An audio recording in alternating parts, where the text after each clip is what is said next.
அப்பா அப்படிங்கிறது வந்து உதயநிதிக்கு மட்டும் வேணா அப்பாவாக இருக்கலாம்.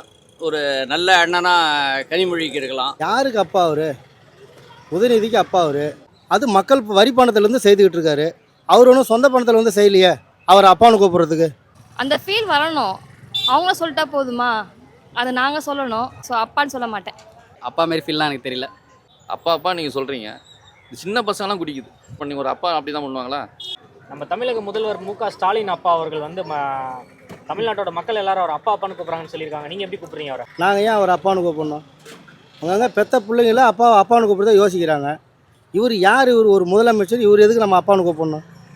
அவர் முதலமைச்சர், அவ்வளோதான், வேற ஒன்றும் கிடையாது. இல்லை, இளைஞர்களுக்கு நிறைய நன்மைகள் செஞ்சனால எல்லாரும் அவர் அப்பாவாக பார்க்குறாங்க. அது ரொம்ப பெருமையாக இருக்குன்னு சொல்லி இளைஞர்களுக்கு நல்லது நிறைய செஞ்சுருந்தாருன்னா அவர் மக்கள் பிரதிநிதி, மக்களுக்கு செய்து தான் ஆகணும். அது மக்கள் வரி பணத்திலேருந்து செய்துக்கிட்டு இருக்காரு. அவர் ஒன்றும் சொந்த பணத்தில் வந்து செய்யலையே.